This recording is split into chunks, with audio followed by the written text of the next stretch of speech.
ventricle kiri. Oke.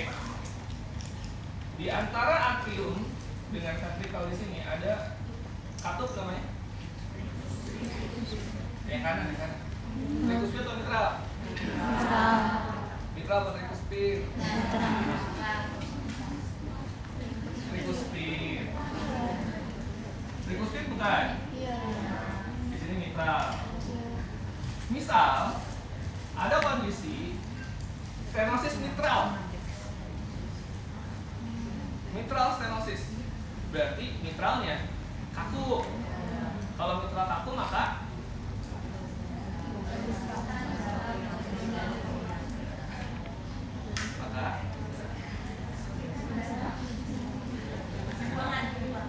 darah tuh nggak bisa masuk ke sini, ya nggak? Karena kaku dia, ya kan? Karena kaku, artinya darah yang nggak masuk ke sini, mitral stenosis kita bilang di sini ya. Darah di sini jadi kurang kan? Ya nggak?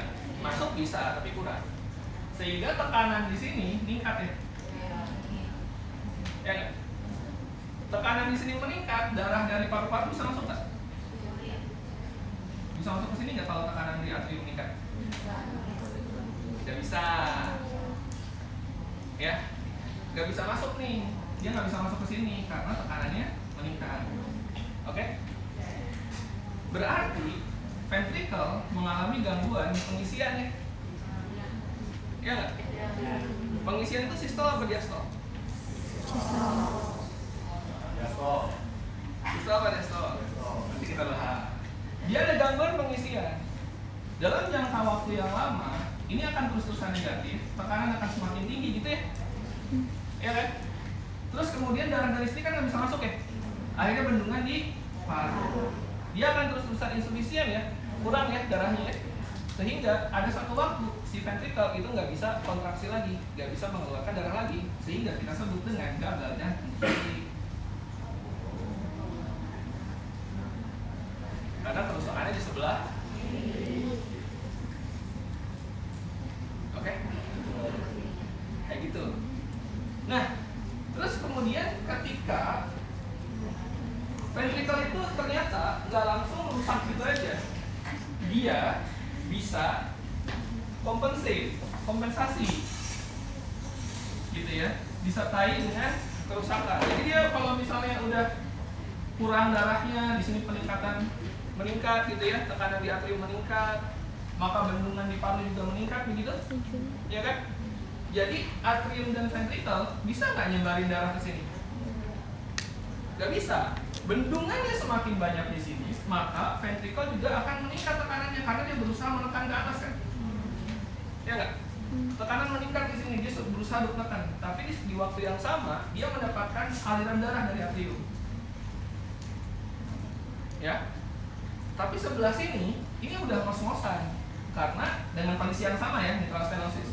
Karena dia nggak bisa transfer keluar ke seluruh tubuh, ini nggak bisa dia lakukan. Bendungan di paru-paru, bendungan di ventricle kanan, akhirnya ini juga ikutan rusak, gagal jantung kanan. Jadi gagal jantung kanan itu harus didahului dengan kerusakan sisi jantung sebelah kiri dulu, sebelum yang kanannya.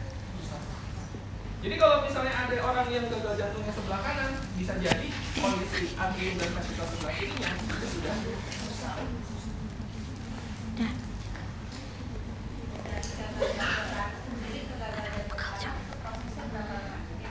Depend on person. Bervariasi. Tergantung seberapa besar kerusakannya.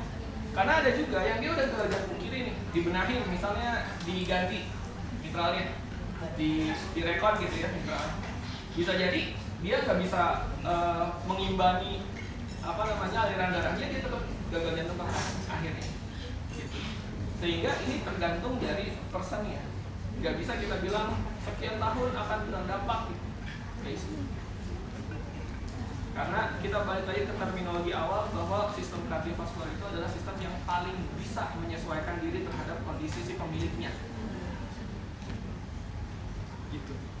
Ya. Oke?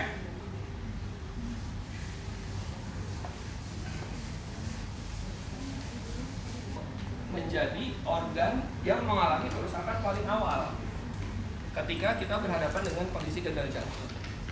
Setelahnya dia akan baru pindah ke sisi yang sebelah kanan.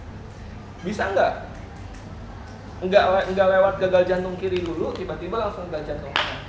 Bisa, possible. Yang tadi saya ceritakan itu tanpa ada gagal jantung kiri. Jadi yang kirinya udah severe banget kerusakannya, terus kemudian dia langsung gagal jantung sebelah kanan ketika bendungannya sudah ada sistemik, gitu ya.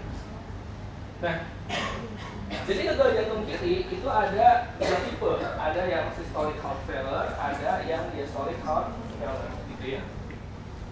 Nah, jadi kalau yang systolic heart failure ini karena kelemahan, gitu ya, kelemahan pada otot ventrikel sebelah kiri. Jadi dia nggak bisa memompa. Sedangkan kalau yang diastolic heart failure ini terjadi karena stiffness, gitu. Jadi dia nggak bisa relax, nggak bisa mengisi. Jadi kalau systolic heart failure itu adalah gangguan pada saat pengeluaran, pada saat dia berkontraksi, sedangkan kalau diastolic heart failure itu gangguan atau gagal jantung disebabkan karena proses pengisian. Gitu. Ya. Jadi penyebabnya berbeda. Yang satu karena kelemahan, yang satu karena stiffness. Yang kardiomegali tadi, yang dia ada pembesaran otot jantung disertai dengan penebalan di kondisi ini. Gitu. Ya, itu bentuk kompensasinya. Nah, jadi systolic overload dibilangnya, beban tekanan berlebih dan kemudian mengakibatkan gangguan pompa jantung. Nah, ini diakibatkan terlebih gitu ya karena gangguan kontraksi. Ya, gangguan kontraksi. Jadi dia sudah tidak mampu lagi menampung sebagian banyak ventrikel yang ada di situ. Biasanya itu terjadi karena apa? Karena darah yang masuk ke sini over, terlalu banyak. Pada kasus apa misalnya? Regurgitasi mitral. Terus apa lagi? Regurgitasi mitral. PSD. Iya. PSD. Ada lubang di tengah antar ventrikel sehingga ventrikel kiri dapat darah dari dua sisi jantung. Jadi volumenya bertambah. Jadi ketika ada satu ruang jantung yang mendapatkan pengisian darah atau volume darahnya itu lebih banyak, surplus gitu ya, akan ada masanya dia akan mengalami kelemahan karena si ototnya itu tidak mampu untuk menampung tekanan yang dihasilkan karena penambahan volume tadi. Gitu. Yang baik itu kan volume nambah, dia kan recoil tuh, elastance, terus kemudian dia contract, set, gitu. Terus kemudian dia elastance lagi, terus contract lagi. Nah, yang terjadi adalah ada satu ruang jantung yang dia oversupply, darahnya kebanyakan. Kalau di otot itu kan ada yang, kalau soft tissue ya, ada yang namanya plastic region ya. Ketika otot atau jaringan lunak itu terstretch, tapi dalam batas waktu tertentu dia akan ruptur, akan sobek gitu kan. Kalau di olahraga kan kita kenal itu ya, plastic region. Kalau misalnya udah ngelewatin fase plastic region, elastisitasnya tuh jadi hilang sama sekali sehingga jaringannya itu jadi putus. Nah, kalau di jantung nggak bisa putus dong, bocor berarti, masa meledak gitu kan? Enggak. Yang terjadi adalah dia terus-terusan elastance, melebar terus. Kalau misalnya terus-terusan melebar, apakah kekuatannya akan naik? Enggak, dia akan turun. Contoh lagi paling sederhana kita analogikan ke ankle sprain.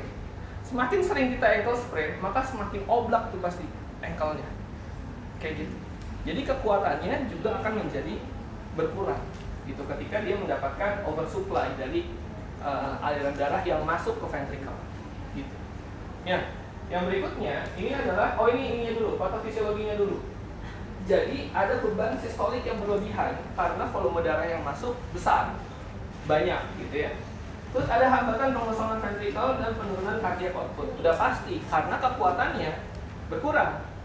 Ketika ventrikel kiri itu tidak mampu berkontraksi secara adekuat, yang terjadi adalah pada area tersebut akan apa?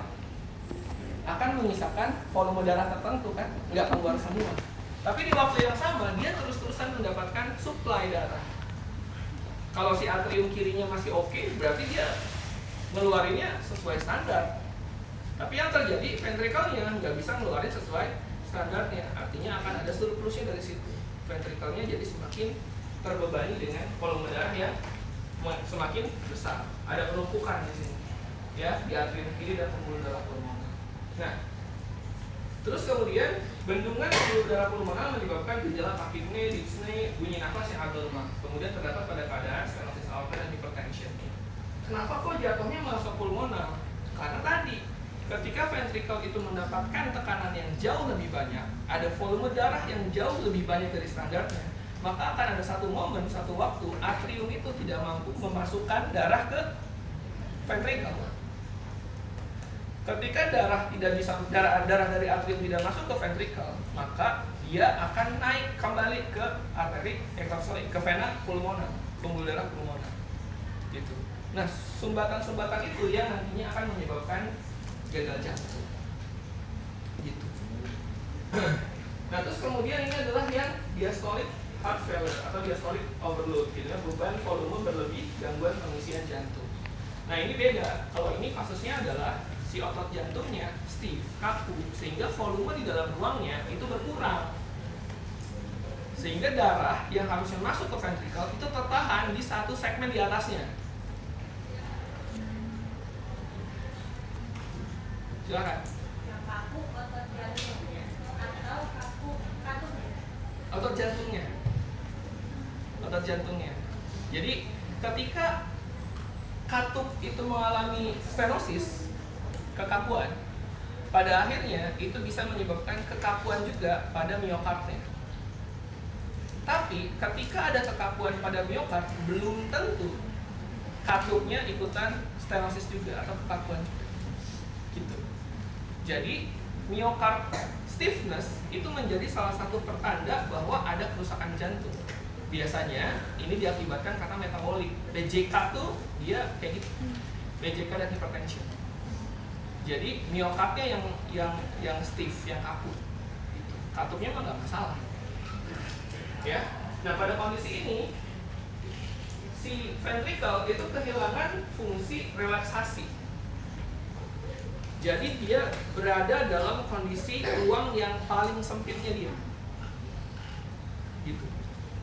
Kalau yang tadi nggak bisa kontraksi sehingga dia ngelebar terus, gitu ya. Kalau yang ini dia nggak bisa relaksasi, jadi dia rigid, kaku gitu. Jadi volumenya berkurang kan? Iya nggak? Volume darah yang masuk ke ventrikel itu berkurang kan? Di satu sisi, atrium itu punya kewajiban untuk terus-terusan suplai darah ke si ventrikel. Gimana bisa habis darah dari atrium kalau ruang di ventrikel itu semakin berkurang? Sehingga darahnya tertimbun di atrium sebelah kiri. Kasusnya sama kayak yang pertama nih, nanti kelamaan atriumnya akan mengalami weakness disertai dengan ventricle stiffness karena si atriumnya akan terus-terusan mendapatkan suplai darah dari ventrikel sebelah kanan dan paru. Oke? Kebayang ya prosesnya? Duh, muka kalian kok suram sekali. Pelan-pelan aja. Jadi ketika weakness, yang menyebabkan miokard itu menjadi weakness itu karena dia oversupply. Itu dulu deh yang kalian garis bawahi.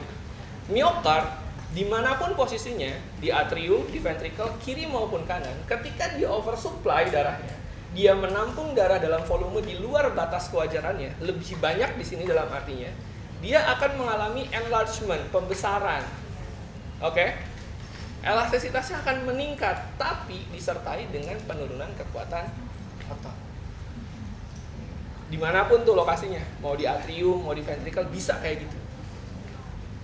Oke, sekarang kondisi kedua. Ini yang paling sering terjadi itu adalah di area ventricle. Stiffness kita bicaranya. Stiffness itu berarti ruang di ventrikelnya berkurang, kaku. Jadi dia nggak bisa elastance, nggak bisa melebar. Dia nggak bisa menampung volume darah seharusnya. Oke? Kalau ventricle kan di paling bawah tuh.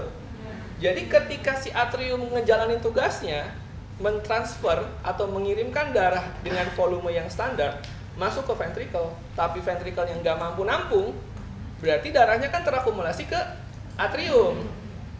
Oke? Tapi atrium tetap nerima darah nggak? Tetap. Nerima darah dari mana? Dari ventrikel kanan dan dari paru-paru. Sehingga volume darah yang diterima sama atrium kiri akan semakin banyak, bener nggak? Jadi oversupply juga tuh. Karena dia nggak bisa distribusi ke bawah, ke ventrikel. Kalau misalnya satu ruang jantung mendapatkan kondisi oversupply yang terlalu banyak, dia akan apa tadi? Akan weaken, akan weakness, akan lemah. Apa yang terjadi ketika atrium lemah? Gak bisa mompa. Jadi ventrikelnya stiff, kaku, disertai dengan atrium yang gak bisa mompa, maka bendungannya ada di mana? Di atrium kiri sama di pulmo kan? Karena darahnya terus-terusan naik ke situ. Oke? Nah, itu yang kita sebut dengan kondisi gagal jantung sebelah kiri. Oke. Silakan. Jadi jalan ceritanya itu pasti dari stiffness ventricle dulu. Masalahnya dimulai dari ventricle, baik stiffness maupun weakness. Ini bicara apa? Diastolik aja. Sebentar. Hah? Sebentar. Apa? Masalahnya sistolik apa diastolik? In general. Kalau bicara in general, masalahnya itu selalu dari ventricle, baik stiffness maupun kelemahan, weakness. Tergantung. Kalau misalnya dia weakness dulu, berarti yang sistolik. Kalau misalnya dia stiff, berarti yang diastolik.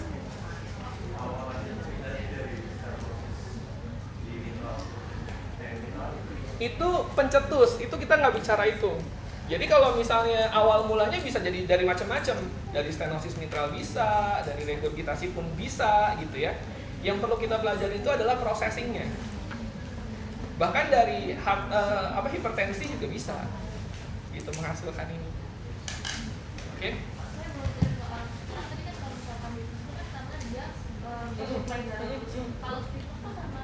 Kalau stiffness itu terjadi karena yang pertama karena infeksi, itu bisa tuh langsung stiffness, penyakit jantung infeksi kan kemarin kita bahas ya.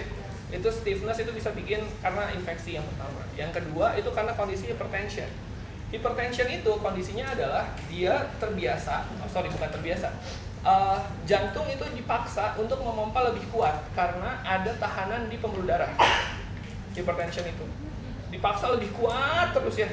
Terus kalau misalnya otot aja, kan karakteristik otot jantung itu seperti otot muscle kan, muskuloskeletal kan. Kalau misalnya dia kontraksi terus-terusan lebih kuat, apa yang terjadi?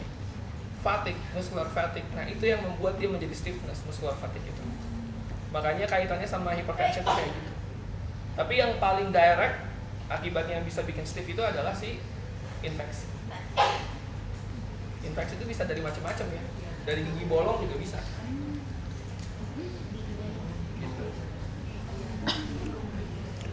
Oke? Clear ya? Nah ini patofisiologinya.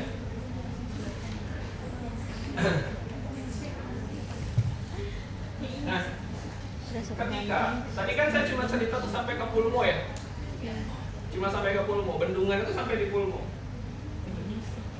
Kalau misalnya di pulmonya itu dia nggak bisa kompensasi gitu ya, dia akan langsung berdampak pada pengosongan dari ventrikel kanan.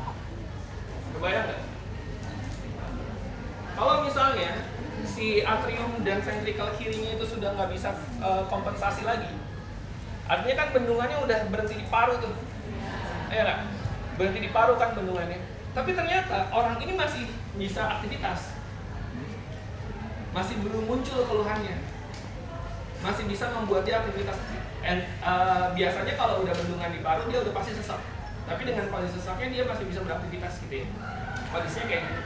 Maka yang terjadi adalah bendungan tersebut itu akan merembet melebar ke ventrikel sebelah kanan. Karena ventrikel sebelah kanan bertanggung jawab untuk mensuplai darah ke paru, ke pulmo kan. Tapi yang terjadi di pulmonya penuh. Maka ventrikel sebelah kanan ini nggak akan kosong. Oke? Dia penuh. Jadi ketahan di ventrikel sebelah kanan. Nah, bendungan itu berarti kan darahnya nggak ngalir ya, berhenti kan? Ada penurunan aliran darah di pulmoner. Udah pasti Kalau misalnya ada bendungan pulmonal, udah pasti sianosis tuh orangnya. Karena kekurangan oksigen. Karena oksigenasinya sama sekali nggak baik. Gitu. Level lanjutnya akan ada tahanan di atrium sebelah kanan. Karena ventrikelnya kelebihan darah. Fase selanjutnya atrium kanannya yang akan mengalami sumbatan juga. Jadi dia bendungan juga di situ. Nah, kalau udah bendungan di sebelah kanan, ini akan menyebabkan pada bendungan sistemik. Badannya bengkak semua. Pernah lihat nggak orang sakit jantung bengkak? Nah, bendungannya itu udah sistemik, sebelah kanan ini udah mulai rusak. Nah, dari sini kita bisa melihat bahwa diastolic heart failure itu bisa menjadi pencetus gagal jantung sebelah kanan. Oke, kan gagal jantung kiri itu bisa dua, ada systolic heart failure, ada diastolic heart failure. Tapi si diastolic heart failure ini bisa menjadi pencetus gagal jantung sebelah kanan. Gitu. Oke, yang diakibatkan karena stiffness tadi. Makanya kalau misalnya kita ada pasien di echo terus kemudian kardiomegali gitu ya, diagnosanya pasti badannya udah mulai bengkak-bengkak tuh, kakinya udah mulai bengkak-bengkak karena udah mulai ada bendungan secara sistemik. Awalnya mungkin nggak ekstrim gitu ya, kayak misalnya dia jalan lama atau berdiri lama tiba-tiba kakinya bengkak, tapi sulit kembalinya. Itu hati-hati tuh buat orang tua kalian yang sering mengeluhkan kaki sering bengkak gitu ya setelah berdiri lama atau jalan lama terus kemudian kembalinya susah. Ini bisa merujuk ke sini, bisa merujuk pada kondisi ini gitu. Karena bendungannya secara sistemik. Atau misalnya yang lebih jarak lagi itu adalah bengkaknya itu di tangan. Karena biasanya pada kondisi gagal jantung kanan, karena dia sistemik bendungannya, dia bisa di mana aja, yang penting di perifer. Di kaki bisa, di tangan bisa gitu. Munculnya suka-suka dia gitu. Tapi bendungan di kaki dan tangan itu menjadi salah satu pertanyaan. Ketika dia sulit kembalinya, kalau misalnya udah bengkak gitu ya, udah dielevasi, udah pakai stocking misalnya gitu, tapi nggak balik gitu, masih dalam kondisi bengkak, curiganya ke sini. Ditambah lagi kalau misalnya dia disertai dengan adanya sesak gitu, dadanya berdebar-debar, heartnya tinggi terus gitu, ya udah, kemungkinan besar di situ langsung seeking help deh. Gitu. Ya.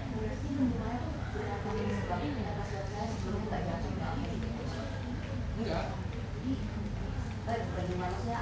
Bengkaknya iya, tanpa sebab. Jadi karena aktivitas. Hanya karena aktivitas. Jadi misalnya dia berdiri lama, jalan lama gitu. Terus tiba-tiba ada bengkak aja besar. Dan bengkaknya itu kiri kanan ya. Berpasangan. Enggak hanya di satu sisi biasanya.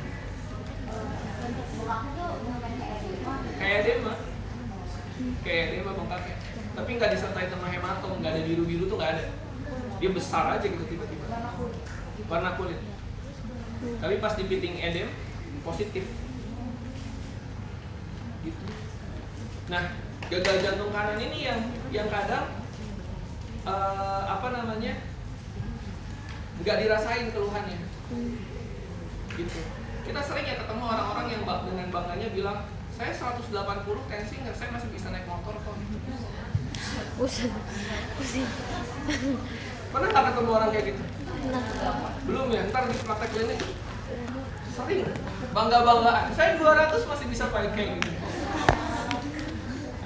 saya sekian ratus masih bisa seperti ini. Nah, itu sebetulnya kondisi yang salah kaprah banget ya. Dan kadang respon orang ketika mendengar itu, wih hebat. Iya kan? Wih hebat gitu. Sebenarnya yang terjadi apa? Jantungnya agak capek. Warning sistemnya udah nggak jalan. Bersyukurlah kalian ketika tensi naik ke 140 aja langsung pusing gitu. Terus kemudian kalian langsung, wah ini tensi gue naik nih, gue harus duduk, gue nggak boleh makan kecap kebanyakan gitu segala macam. Gue ngurangin makan seblak gitu. Nah itu kan bagus. Warning sistemnya jalan, iya kan? Nah soalnya barusan saya dalam bulan ini ya pulang ceritanya ketemu ibu saya, dia ceritain hal yang sama kayak gitu.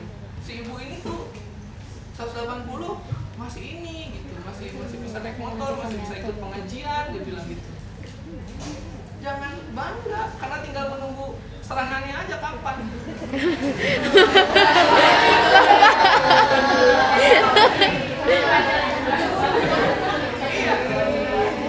Jadi ibu saya itu cenderung hipotensi.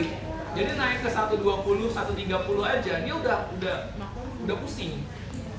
Disertai dengan vertigo, jadi makin parah dah tuh. 130 itu udah mulai pusing banget, bahkan udah sampai nggak bisa bangun.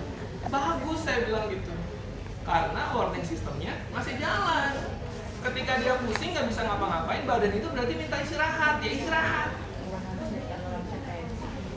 Gitu kan? Kalau warning sistemnya nggak jalan, ya dia naik motor aja, pengajian dia bilang gitu. Terus tiba-tiba serangan jantung nggak sempet serang balik gimana? Nah, jadi ini hal sederhana yang nggak semua orang tahu ternyata. Jadi kalian kan udah kuliah nih tentang kardio, sebarkan itu, edukasi masyarakatnya. Karena nanti pada saat praktek klinik itu banyak banget yang bangga-banggaan dengan hal-hal yang kayak gitu. Saya udah pasang ring 4, wah saya 6. Jadi kayak meningkatkan status sosial gitu ya, pasang ring sampai banyak gitu. Nah, ini adalah perbedaan antara systolic heart failure sama diastolic heart failure gitu ya. Bagaimana perbedaan terhadap keluhan-keluhan yang muncul gitu. Yang diastolic heart failure itu kita bisa lihat gitu ya. Ini di older woman, obesity, hypertensive sama atrial fibrillation gitu ya. Sedangkan kalau misalnya systolic heart failure ini prior myocardial infarction. Jadi harus ada serangan jantung dulu yang mengakibatkan itu. Tapi yang ini belum tentu, karena kayak orang tua gitu ya, orang tua menopause karena perubahan hormon dan segala macam itu resikonya menjadi meningkat pada kondisi obesitas itu. Jadi ini yang dikhawatirkan tuh yang sebelah sini sebenarnya, yang diastolic heart failure. Dan yang angkanya paling banyak itu ya itu diastolic heart failure. Ya. Nah, etiologinya ini bisa jadi karena kelainan otot jantung. Ada perubahan struktur dari otot jantung. Yang pertama bisa diakibatkan karena aterosklerosis koroner. Di PJK kemarin udah belajar kan ya, bagaimana pembuluh darah jantung itu ternyata berperan penting untuk bisa mempertahankan kualitas dari miokardium kan gitu. Terus kemudian bisa juga kelainan-kelainan ini karena ini penyakit gitu ya, penyakit dan infeksi kayak misalnya miokarditis, endokarditis sama kondisi rematik. Terus yang berikutnya adalah hipertensi sistemik 140/90 nih gitu. Kalau kalian tadi saya ulangi lagi 140 belum ngerasain keluhan, hati-hati ya. Terus penyakit jantung lain kayak misalnya disertai dengan stenosis dan afterload atau regurgitasi. Nah, ini menjadi hal lain yang bisa mengakibatkan gagal jantung. Ya. Jadi bukan tadi pertanyaan Haji enggak berkorelasi penuh, tapi bisa menjadi penyebab gitu ya.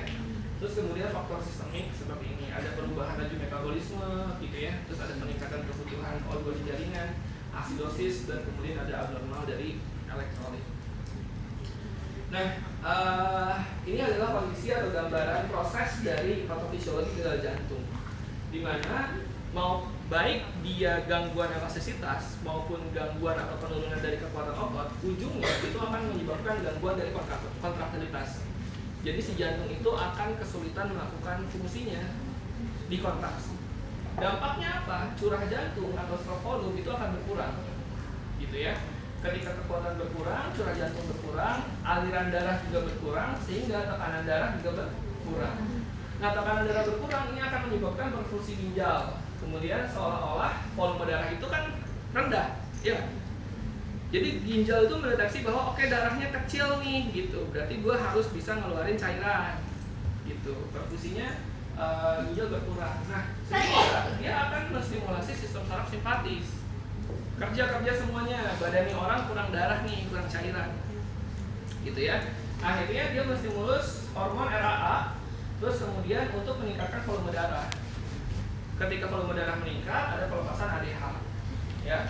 Terus kemudian volume darah meningkat juga akan disertai dengan retensi cairan. Kenapa? Karena sebenarnya darahnya itu nggak kurang. Iya, darahnya itu nggak kurang, tapi ginjal mendeteksi itu sebagai kekurangan cairan. Sehingga ginjal menstimulus keluaran RAA sama si ADH. Akhirnya volume cairannya meningkat yang distimulus sama si ginjal. Gitu. Artinya beban jantung akan semakin naik nggak? Makin naik. Gitu. Ya. Nah, frekuensi jantung jadinya akan semakin meningkat karena jantung harus memompa jumlah cairan yang meningkat karena ulah ginjal tadi. Gila, gitu. Akhirnya frekuensi darah ini meningkat, gitu. Terus kemudian peningkatan frekuensi darah ini untuk bisa mempertahankan perfusi jaringan. Gitu. Nah, volume sepuncuk ini akan menyesuaikan dengan curah jantung dan akhirnya akan mengubah struktur dari jaringan atau organ si jantung itu, cardiac modeling. Jadi perubahan bentuk. Nah, proses ini tidak berlangsung hanya dalam satu sekuens kejadian. Ini sekuens yang panjang, gitu. Jadi ada miskoordinasi, nggak ngobrol gitu antara jantung, ginjal, dan otak, sistem saraf. Jadi bekerjanya masing-masing. Siapa yang bikin mereka berbuat seperti itu? Ya manusianya. Berarti manusianya. Gitu. Jadi kita bisa melihat di sini ada miskoordinasi antara jantung sama ginjal, gitu ya. Terus udah gitu karena kebutuhan ginjal, akhirnya otak berpikir sistem saraf simpatis. Dikeluarinlah hormon 2 ini. Volume cairan meningkat di pembuluh, gitu ya. Terus ternyata malah membebani jantung, frekuensinya malah makin meningkat. Akhirnya berulang terus-terusan. Struktur jantung akhirnya berubah, gitu. Ya. Nah, ini ada tanda-tandanya. Kalau misalnya dia gagal jantung, akan mengarah ke kondisi gagal jantung. Yang pertama ada sesak karena bendungan di paru tadi ya. Terus kemudian ada swelling karena tadi ada penambahan cairan secara simultan yang disebabkan oleh ginjal, gitu ya. Terus ada chronic lack of energy karena oksigennya berkurang suplainya. Terus kemudian kesulitan tidur, ya. Terus ada rasa swollen atau tender, kembung aja gitu rasanya, penuh aja gitu rasanya perutnya. Terus kemudian ada batuk, ada peningkatan berat badan gitu ya, secara tiba-tiba. Terus ada kebingungan, confusion. Terus kemudian ada increase urinasi pada saat pipis. Padahal kalau di kondisi ini, di increase urinasi ini kita merujuk ke dua penyakit metabolik ya, bisa ke jantung, bisa ke diabetes. Tapi dua-duanya masalahnya sama, ngerjain si ginjal. Nah, gagal jantung kiri ini adalah tanda-tandanya. Jadi ada fatigue, orthopnea, rales, cyanosis, extreme weakness, dan kemudian dyspnea. Ini tanda-tandanya. Orang-orang dengan gagal jantung sebelah kiri, dia pasti ada cyanosis di perifer karena gangguan suplai oksigen. Sumbatannya kan di paru tadi ya. Gitu. Nah, kalau yang gagal jantung kanan, ini bloating, anoreksia, cyanosis, oliguria, nausea, edema, sama distant neck pain. Jadi kalau yang kanan ini cenderung semua badannya itu membengkak karena produksi cairan yang berlebih, gitu. Karena bendungannya sudah ada di bendungan secara sistemik, bukan hanya di paru. Nah, kalau yang kiri kan bendungannya masih di paru ya, jadi kondisinya adalah cyanosis. Jadi nggak ada pertukaran CO2 sama oksigen, gitu. Tapi kalau udah ke kanan, bentukannya udah bengkak sebadan-badan biasanya. Semakin parah kondisi gagal jantungnya, maka bloatingnya itu akan semakin banyak, semakin besar.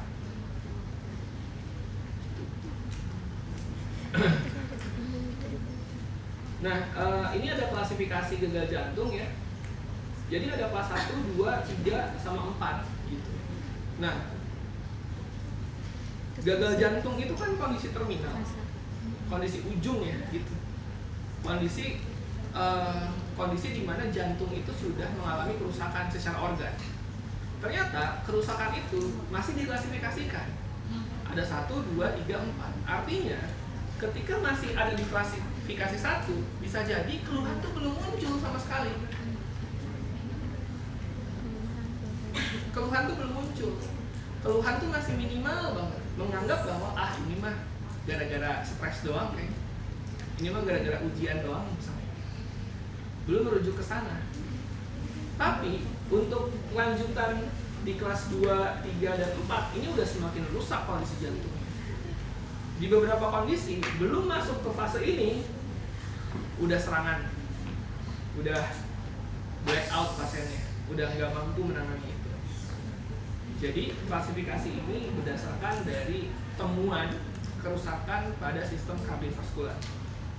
Jadi semakin severe ada juga yang masih bertahan gitu, makanya ada klasifikasi ini. Tapi paling banyak ya itu. Karena kelas 1 itu no limitation of physical activity, artinya dia masih bisa aktivitas seperti biasa. Terus kemudian masih bisa melakukan ordinary physical activity doesn't cause a symptom. Jadi aktivitas ADL dari bangun tidur sampai dia tidur lagi itu belum ada keluhan sama sekali. Ya, ini udah masuk klasifikasi 1. Kelas 2, slight limitation of physical activity, comfortable at rest, ordinary physical activity cause symptom. Jadi kalau misalnya pada saat diistirahatkan dia selesai gitu ya simptomnya, bisa dikonversi ke kelas yang ketiga, marked limitation of physical activity, comfortable at rest, but less than ordinary activity cause symptom. Ini semakin banyak nih keluhannya. Naik tangga 1 lantai aja misalnya udah ekstrim, capek, palpitasi, heart rate 120.